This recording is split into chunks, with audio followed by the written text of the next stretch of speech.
मुख्तेज रवि साजे रे की वाणी सिंह सी लागे रे। जय जय भीम बाबा जय जय भीम। मुख्तेज रवि साजे रे की वाणी सिंह सी लागे रे। गाँव गाँव और गली गली में जिसका डंका बाजे रे। जय जय भीम बाबा जय जय भीम। जय जय भीम बाबा जय जय भीम। दलितों के उत्थान को लेकर रहा जो सबसे आगे। अंत का भी अंत होता है, अंत का भी अंत होता है, यहाँ कुछ कहाँ अनंत होता है। अंत का भी अंत होता है, यहाँ कहाँ सब कुछ अनंत होता है। पतझड़ भी एक घटना है, कहाँ 12 महीने बसंत होता है। परम सम्मानित मंच BR अम्बेडकर सोशल इंस्टीट्यूट झंडावाली के द्वारा इस प्रकार का जो आयोजन किया जा रहा है, इस भव्य आयोजन के इस प्रारूप में पहुंचने वाले मंचासीन अतिथिगण, प्यारे बच्चों, झंडावाली निवासियों, संत वृंद और जो समस्त विद्यार्थीगण हैं, उन सभी का मैं दिल की गहराइयों से स्वागत करता हूं। अंबेडकर जो कि एक सिंबल थे एजुकेशन के, जिन्होंने हमें पढ़ना सिखाया, अपने अधिकारों के प्रति जागरूक होना सिखाया। आज दिन है उनको स्मरण करने का, उनको याद करने का, एकता दिखाने का। लेकिन एक विडंबना अभी हाल ही में अपने लोगों में देखने को मिलती है, वो इस प्रकार है कि अभी जो एक नाटक के माध्यम से प्रस्तुत भी किया गया था, नशा की प्रवृत्ति और शिक्षा से दूर, ये दोनों के दोनों अभी वर्तमान परिप्रेक्ष्य में दिखावे के तौर पर तो किया जा रहा है, लेकिन एजुकेशन से दूर रखा जा रहा है। और नशे की प्रवृत्ति जिसमें एक घर से शुरुआत होकर के बच्चों तक पहुंचती है, उसके लिए कहीं न कहीं घर के सदस्य भी जिम्मेवार होते हैं। आज एक नाटक के माध्यम से ये जो बताया गया, उसका हमें अनुसरण करना चाहिए।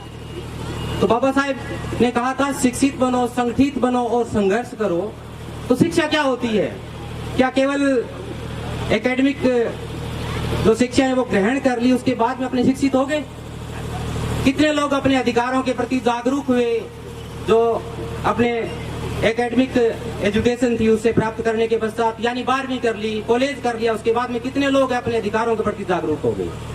मुझे लगता है केवल 10% लोग मुश्किल से होंगे जो अपने अधिकारों के प्रति जागरूक हुए हैं। अधिकार क्या होता है? कौन देता है अधिकार में? प्रकृति का भी एक नियम होता है, एक नेचुरल जस्टिस नाम का एक सिद्धांत भी होता है, प्रकृति भी न्याय करती है। और जो आज की न्याय की व्यवस्था है, जिसको अपने सिरमौर मान करके आज ये जो प्रोग्राम हो रहा है, ये न्यायिक व्यवस्था का भी एक अंग है। उस न्यायिक व्यवस्था ने अपने ये व्यवस्था दी है कि अपने ये प्रोग्राम कर सकते हैं, क्योंकि आज एक आदर्श आचार संहिता पूरे देश में लगी हुई है, क्योंकि लोकसभा के आम चुनाव है। उस आदर्श आचार संहिता में भी इस प्रकार के सामाजिक समरसता वाले प्रोग्राम करने का हमें अधिकार दिया, तो संविधान ने दिया है। इस प्रकार का संविधान नीतिगत नियम जिनके माध्यम से वे नीतिगत नियम जिनके माध्यम से अपनी सामाजिक व्यवस्था को सुचारू रूप से चला सके, वो संविधान होता है। आज जरूरत किसकी है? शिक्षा की। कर क्या रहे हैं? खिलवाड़। प्राइवेट स्कूल, जो वेल एजुकेटेड टीचर्स हैं, उनके बच्चे कहाँ पढ़ते हैं? प्राइवेट स्कूल में। ये विडंबना है या नहीं है?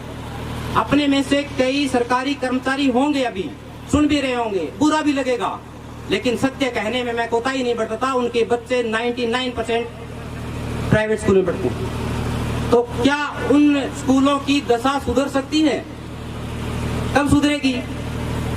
क्योंकि कहते हैं कि जब खुद पर गाद नहीं आती तब तक समय का पता नहीं चलता। मेरे ऊपर आंच नहीं आएगी तब मुझे परिस्थिति का पता नहीं चलेगा। तो मैं परिसर में होऊंगा तभी उस परिस्थिति को सामना करने के लिए मैं तैयार हो जाऊंगा। तो एक उक्ति है जिसके माध्यम से मैं बताना चाहता हूँ, शिक्षा क्या होती है? विद्या। क्योंकि मैं एक संस्कृत का विद्यार्थी भी रहा हूँ, उसमें कहा जाता है विद्या ददाति विनयम विन्याति याति पात्रताम। विद्या क्या कहती है? विद्या ददाति विनयम विनयाति याति पात्रताम पात्रतात धनम आपनोति धनात् धर्मः ततः सुखम। इसका मतलब क्या हुआ? विद्या से विनय आती है, झुकाव आता है। विद्या ददाति विनयम विनयाति याति पात्रताम, पात्रता किसको बोलते हैं? क्वालिफिकेशन जिसको बोलते हैं। उससे क्या होगा? धन की प्राप्ति होगी, और धन की प्राप्ति होगी तो लाभ होगा, यानी खुश रहेंगे। अंतिम लक्ष्य क्या हो गया? विद्या ददाति विनयम विनयाति याति पात्रताम पात्रतात धनम आपनोति धनात् धर्मः ततः सुखम। हर व्यक्ति सुखी रहना चाहता है, तो क्या केवल शिक्षा के माध्यम से ही सुखी रहा जा सकता है? एक अभी मंचासीन अतिथिगण यानी संत वृंद भी बैठे हुए थे, वो मार्ग भी अपनाया जा सकता है सुखी रहने के लिए।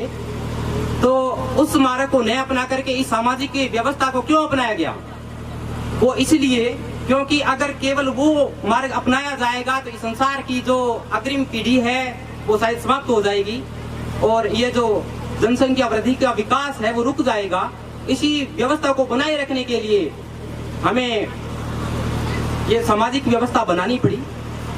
यद्यपि हमारी जो वैदिक व्यवस्थाएं थी, मैं किसी भी व्यवस्था का इसलिए बुराई नहीं करना चाहता, हर बुराई में भी कहीं न कहीं अच्छाई छुपी होती है।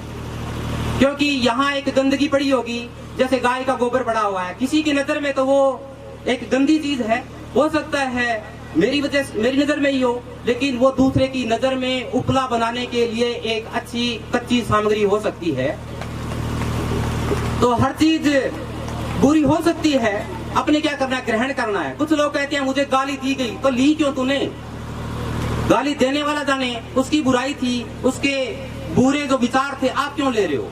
विचार तभी अपने में समाहित हो सकते हैं जब अपने लेने की इच्छा होती है। एक